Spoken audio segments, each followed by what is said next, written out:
Bruno বাউয়ার, তাকে বিশ্ববিদ্যালয় থেকে শিক্ষকতায় বাতিল করে দেওয়া হলো। মার্কস তখন দেখলেন যে তার যে টিচার, তারই চাকরি নাই, ফলে মার্কসের আর টিচার হওয়া তো দূরের কথা, তার টিকে থাকা মুশকিল। মার্কস তখন পালিয়ে গেলেন।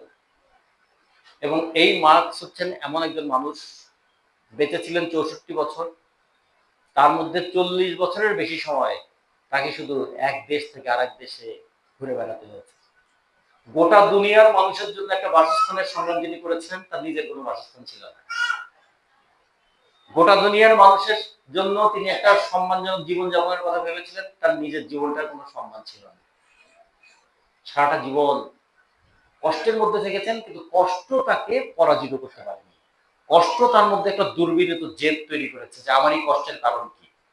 কষ্টের কারণ কি কপাল? কষ্টের কারণ কি আমার অযোগ্যতা? না, কষ্টের কারণ হচ্ছে গোটা সমাজের মধ্যে যারা কষ্ট তৈরি করে রেখেছে, তার কারণে আমার জীবনে কষ্ট। এইরকম করে মার্কস একটু একটু করে এগোতে এগোতেই তিনি সমাজটাকে তখন দেখতে শুরু করলেন। সমাজ দেখতে গিয়ে দেখলেন যে সমাজে যা কিছু উৎপাদন হয়, উৎপাদনের পিছনে যে মানুষের শ্রম আছে, এটা প্রথম কে বলেছিলেন? Adam Smith. তিনি বলছেন যে থিওরি অফ ভ্যালু, পৃথিবীতে যা কিছু তৈরি হয়, যা কিছু দাম তৈরি হয়, সেটা শ্রম দেয় বলে তার দাম তৈরি হয়। শীতলক্ষা নদীর পানি যদি আমি হাতে তুলে খাই, ওর কোনো দাম নাই। কিন্তু যদি আমি পানি বোতলে করে নিয়ে আসি, তাহলে ওর তার দাম হয়। গাছের আম গাছে পড়ে পেকে মাটিতে পড়ে থাকে, তার দাম নাই। মানুষ যদি এটাকে সংগ্রহ করে নিয়ে এসে বাজারে নিয়ে এসে বিক্রি করে, তাহলে তার দাম হয়। তাহলে প্রকৃতির জিনিসের দাম কিভাবে তৈরি হয়? প্রকৃতির জিনিসের উপর মানুষ যখন তার শ্রম দেয়, তখন তার দাম তৈরি হয়। ল অফ ভ্যালু নিয়ে এলেন রিকার্ডো। তিনি নিয়ে এলেন যে ল অফ ভ্যালুর সঙ্গে তিনি যুক্ত করলেন যে এই যে প্রকৃতিতে যা কিছু তৈরি হয়, মানুষের শ্রমে তৈরি হয়, সেই শ্রমের বিনিময়গুলো কিভাবে হয়, তার কোনো নিয়ম টিয়ম আছে কি? এই জন্য অ্যাডাম স্মিথ এবং ডেভিড রিকার্ডো, তাদের দুইজনকে বলা হয় অর্থশাস্ত্রের দুই দিকপাল। তার সঙ্গে পরবর্তীতে আরেকজন আসলেন, তার নাম হচ্ছে উইলিয়াম পেটি। তিনি বললেন প্রকৃতিতে যা কিছু সৃষ্টি হয়, যা কিছু তৈরি হয়, সমাজে যা কিছু তৈরি হয়, সবকিছুর জন্য যেমন বাবা মা লাগে, সেরকম সৃষ্টির জন্য একটা বাবা মা লাগে। কি?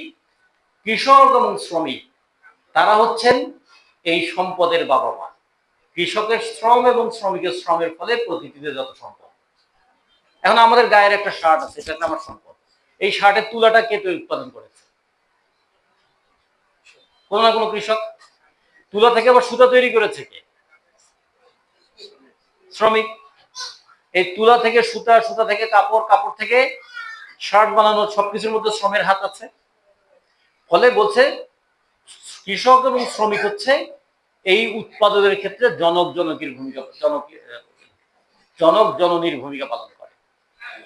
তাহলে এই মানুষগুলো যেমন আছেন, পাশাপাশি আমেরিকাতে যখন ইংল্যান্ডে যখন শিল্প বিপ্লব হলো, বাষ্পীয় ইঞ্জিন আবিষ্কার হলো, মানুষের শক্তির পরিবর্তে বাষ্পের শক্তিকে কাজে লাগিয়ে আরো বেশি কাজ করা যায়, বেশি উৎপাদন করা যায়, তখন দেখলো উৎপাদন যত বাড়ছে, শ্রমিকের দুর্দশা তত বাড়ছে, আর মালিকদের মুনাফাও তত বাড়ছে। উৎপাদন যত বাড়ে, এই জন্য দেখা যাচ্ছে একটা কুটির শিল্প। যদি দেখি ওই যে কামার যে হাপড় দিয়ে দা, খুন্তি, শাবল এগুলো বানায়, তার লাভ, আর রিরোলিং মিল যে চালায়, তার লাভ কি এক? তাহলে শিল্প যত বড় হয়, যন্ত্র যত ওখানে বেশি কাজে লাগানো যায়, তত দেখা যায় যে মালিকের মুনাফাটা বাড়ে। এগুলো থেকে চিন্তার জগতে ধাক্কা আসলো, তাহলে উৎপাদন বাড়লে শ্রমিকের কি লাভ? রবার্ট ওয়েন নামে তখন একজন অর্থনীতিবিদ, তিনি তখন দেখালেন, তিনি একজন শিল্পপতি, তিনি দেখালেন যে উৎপাদন বাড়ার সঙ্গে সঙ্গে যদি আমরা শ্রমিকদের একটু মজুরিটা বেশি দেই, শ্রমিকদের ছেলে মেয়েদের যদি লেখাপড়ার ব্যবস্থা করি, বৃদ্ধ শ্রমিকদের জন্য যদি একটু চিকিৎসার ব্যবস্থা করি, তাহলে উৎপাদন আরো বাড়ে। কারণ শ্রমিক মনে করে যে তার বাচ্চার একটা নিরাপত্তা আছে, বুড়ো বয়সে তার একটা নিশ্চয়তা আছে, সে আরো মন লাগিয়ে কাজ করবে। কিন্তু আশেপাশের মালিকরা তখন বললো যে রবার্ট ওয়েন বেটার জন্য তো আমার তো লাভ কম হচ্ছে। তারা সবাই মিলে এমন পরিস্থিতি তৈরি করলো যে রবার্ট ওয়েনের শিল্প কলকারখানা শেষ পর্যন্ত মানে লাটে তুলতে হলো।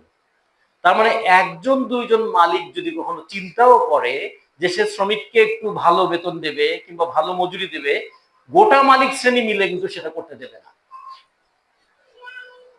ফলে শ্রমের মাধ্যমে যে জিনিস তৈরি হয় সেটা যেমন সবার শ্রমে তৈরি হয়, মুনাফাটাও যেটা তৈরি হয় সেটা কোনো একক মালিকের ব্যাপার না, এটাও একটা সামাজিক জিনিস। তাহলে শ্রমটাও সামাজিক জিনিস, মুনাফাটাও সামাজিক জিনিস। শ্রমটা দেয় শ্রমিক, মুনাফাটা নেয় মালিক। তাহলে সামাজিক শ্রমটা ব্যক্তিগতভাবে নিয়ে যায় কে? মালিক। এইটা কি তাহলে সমাজে একটা অসঙ্গতি তৈরি করবে? এই প্রশ্নগুলো সমাজের মধ্যে তৈরি হচ্ছে এবং সেখান থেকে সমাজের মধ্যে নানা ধরনের বিক্ষোভ তৈরি হচ্ছে। এই বিক্ষোভের এক পর্যায়ে বিপ্লব যেটা বলেছে, শ্রমিকরা বিক্ষুব্ধ হয়ে বলছে, এত কাজ করি, এত পরিশ্রম করি, তাও জীবনের দুঃখ যায় না, তাও জীবনের অশান্তি যায় না। এই কারখানাটাই হচ্ছে সমস্যা। কারণ এত কারখানা, মানে কারখানা বড় হচ্ছে, একের পর এক নতুন নতুন ইউনিট তৈরি হচ্ছে, কিন্তু আমার তো সংসারের উন্নতি হচ্ছে। তাহলে এই কারখানা থেকে আমার লাভ, কারখানা ভাঙো, ম্যানেজারকে মারো, এরকম জায়গা তৈরি হলো। তখন তারা একটু ভাবতে শুরু করলেন যে কারখানা ছাড়া তো উৎপাদন হবে না। আবার কারখানায় যদি শ্রমিকরা না যায়, শ্রমিকের নিজের জীবনও চলবে না। কাজ না করলে শ্রমিকের জীবন চলবে না, আবার কারখানা না থাকলে সমাজের উৎপাদনও হবে না। মালিক নিচ্ছে মুনাফা, সেই মালিকানাটা যদি দূর করা না যায়, তাহলে সমাজের উৎপাদনও হবে না, শ্রমিকের কাজও হবে না। তাহলে মূল সমস্যা কিন্তু উৎপাদন নয়, মূল সমস্যা হচ্ছে যে উৎপাদনের ফলে যা মুনাফা হয় সেটা মালিক নিয়ে যাওয়া। টার্গেটটা করতে হবে ওই মুনাফা যেন নিতে না পারে, উৎপাদনটা আমার টার্গেট না। এখন বাংলাদেশে 18 কোটি মানুষ, 18 কোটি মানুষের প্রত্যেকে যদি বছরে আমি 10 গজ করে কাপড়ের কথা ভাবি, তাহলে তো 1,80,00,000 গজ কাপড় লাগবে। আর 10 গজ কাপড় দিয়ে কি হবে? হবে না। মেয়েদের একটা শাড়ি কত? 6 গজ, হ্যাঁ, 10-12 হাতি শাড়ি। মেয়েরা ছোট বলে শাড়ি, হ্যাঁ, 6 গজ, 6 গজ মানে 12 হাত। আচ্ছা, তার সঙ্গে একটা যদি পেটিকোট লাগে, একটা যদি ব্লাউজ লাগে, তাহলে একটা দিয়ে কি তার সারা বছর চলবে? তাহলে তাকে 20 গজের জায়গায় যদি নিয়ে যাই, তাহলে কত কাপড় লাগবে?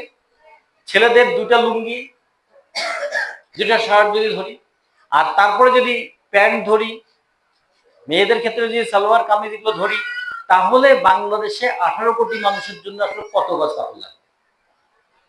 সেই কাগজ মানে কাপড় তৈরি করার জন্য প্রয়োজনীয় শিল্প কলকারখানা কত লাগবে?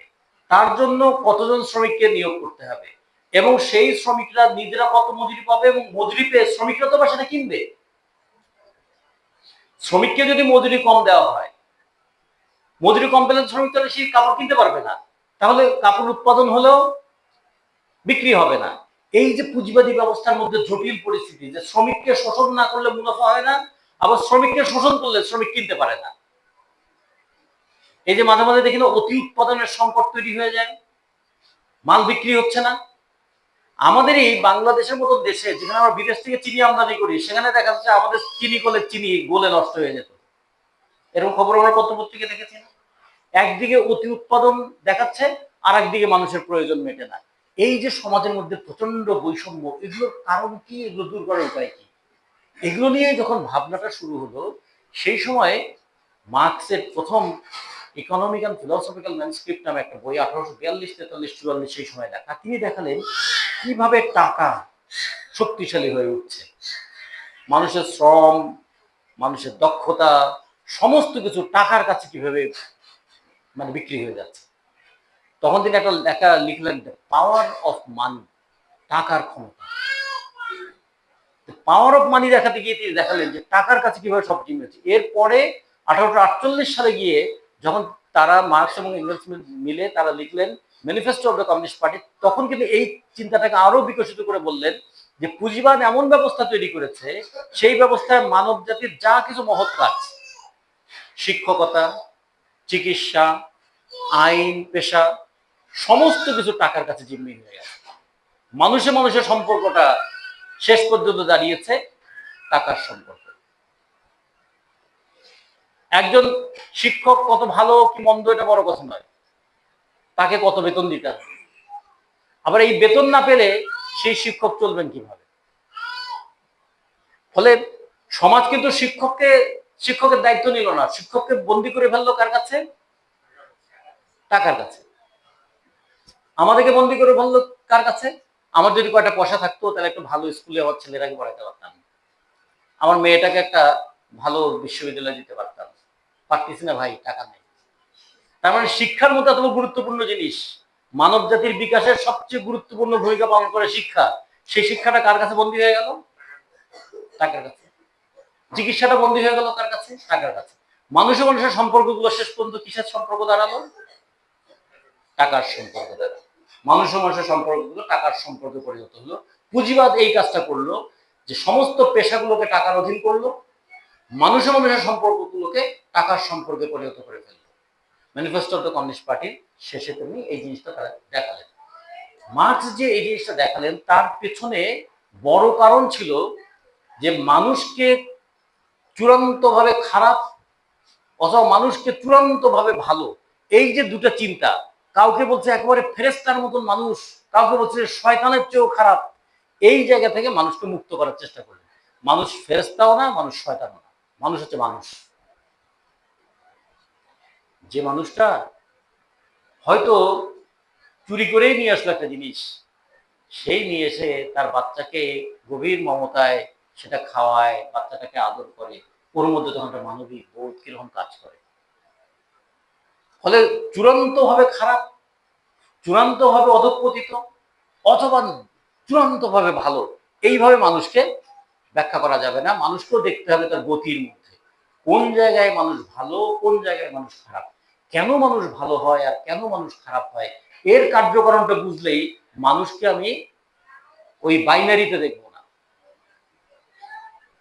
যেমন আমাদের দেশেও আমরা বাইনারিতে অনেক কিছু দেখি না, রাজাকার না মুক্তিযোদ্ধা, এই বাইনারিতে আমরা দেখতাম না যে কোন চিন্তার কারণে সে রাজাকার হয়েছিল।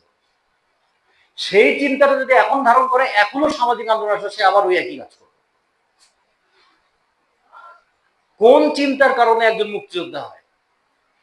যে চিন্তার কারণে সে মুক্তিযোদ্ধা হয়েছে, সেই চিন্তাটা থাকলে যখনই অন্যায় আসবে তখনই সে যুদ্ধ করবে। তাহলে মানে কোন চিন্তার কারণে, কোন সমাজ বিশ্লেষণের কারণে, কোন দায়িত্ববোধের কারণে একজন মানুষ বন্দুকের সামনেও বুক চিপিয়ে দাঁড়ায়, আর আরেকজন মানুষ বন্দুকের ট্রিগারে আঙুল রেখে আন্দোলনকারীকে গুলি করে হত্যা করে, এগুলোকে দেখার চোখ মার্কস তৈরি করে দেওয়ার চেষ্টা করেছিল। সেইটা প্রাসঙ্গিক কিনা এটা আমাদের দেখতে হবে। ওইটা যদি প্রাসঙ্গিক হয় তাহলে আজকে দেখতে পাবো কেন গোটা পৃথিবী যে পরিমাণ সম্পদ, ফুড অ্যান্ড এগ্রিকালচারাল অর্গানাইজেশন বলছে গোটা পৃথিবীতে 2.30 বিলিয়ন টন খাদ্য উৎপাদিত হয়েছে। 2.30 বিলিয়ন টন খাদ্যজাত, সেটা যদি ভাগ করা হয় প্রত্যেক মানুষের মাথার উপরে পড়ছে প্রায় 500 কেজি করে খাবার। দিনে হাফ কেজি করে চালের ভাত খেলে আমাদের লাগবে 180 কেজি। ভাত খাই, রুটি খাই, ভুট্টা খাই, যাই খাই না কেন হাফ কেজির বেশি খাওয়াটা সম্ভব না। হাফ কেজি অনেকে খাবেন না, বয়স যারা হয়েছে তারা খাবেই না, বাচ্চারা যারা তারা খাইতেই পারবে না, যুবক যারা তারা হয়তো খাবে। তাহলে হাফ কেজি করে ধরলো 180, সর্বোচ্চ 200 কেজি লাগবে। কিন্তু যা খাদ্য উৎপাদন হয়েছে তা তো মাথা পিছু আমাদের প্রায় 500 কেজি করে পড়ে। তাহলে গোটা পৃথিবীতে 120 কোটি মানুষ কেন 3 বেলা খেতে পায় না? বাংলাদেশে 4.5 কোটি টন খাদ্যশস্য উৎপাদিত হয়েছে, তারপরেও এই দেশের 100 জনের মধ্যে 26 জন ঠিক মতো খেতে পায় না কেন? দারিদ্র সীমার নিচে কেন? ফলে উৎপাদন হলেও সব মানুষ পারে না। ওই যে টাকার সম্পর্ক, টাকা দাও খাদ্য নাও, টাকা দাও শিক্ষা নাও। তাহলে পুঁজিবাদ যতদিন থাকবে ততদিন টাকা দাও শিক্ষা নাও, টাকা দাও খাদ্য নাও, টাকা দাও চিকিৎসা নাও, এই থাকবে। তাহলে ততদিন পর্যন্ত মার্ক্সবাদ প্রাসঙ্গিক থাকবে কি থাকবে না? ততদিন পর্যন্ত মার্ক্সবাদ প্রাসঙ্গিক থাকবে। কারণ কোন জিনিসের দাম যদি তৈরি হয় মানুষের শ্রমের ফলে, মূল্য যদি তৈরি হয় মানুষের শ্রমের ফলে, তাহলে সেই মানুষকে বঞ্চিত করার মতো অন্যায় তো আর হতে পারে না। যেটাকেই মার্কস তার দেখিয়েছিলেন যে ওনারা দেখিয়েছেন law of value, Adam Smith, David Ricardo. Marx দেখিয়েছিলেন সারপ্লাস ভ্যালু। শুধু ভ্যালু তৈরি করলে হবে না, সারপ্লাস যেটা তৈরি হয় সেই সারপ্লাসটা কিভাবে একজন আত্মসাৎ করে। এখন প্রশ্ন আসছে, এই সাইবার যুগে সারপ্লাস ভ্যালুটা তাহলে কিভাবে হিসাব হবে? এটাও মার্কসের সেই চিন্তা পদ্ধতিটা দেখলেই দেখা যাবে যে একজন শ্রমিক একা কোনো উৎপাদন করে না, লক্ষ শ্রমিক মিলে একটা উৎপাদন প্রক্রিয়া তৈরি হয়। এই জন্য তিনি বলেছেন একটা সামাজিক মূল্য তৈরি হয়, উৎপাদনের একটা সামাজিকীকরণ তৈরি হয়। এখন কেউ যদি বলে আমি এইটা এই লোহাটাকে গরম করে পিটিয়ে এটা দিয়ে একটা বটি বানিয়েছি, তখন যদি বলে লোহাটা তুমি কোথায় পেয়েছো? লোহাটা আমি স্ক্র্যাপ জায়গা থেকে কিনেছি। স্ক্র্যাপ কোথেকে আসছে? বলে জাহাজ কেটে স্ক্র্যাপ। জাহাজ কোথেকে আসছে? ওই একটা শিপ বা জাহাজ বানিয়েছিল, সেখানে থেকে জাহাজ আসছে। আচ্ছা, সেই জায়গায় জাহাজ বানানো লোহা কোথায় পেয়েছিল?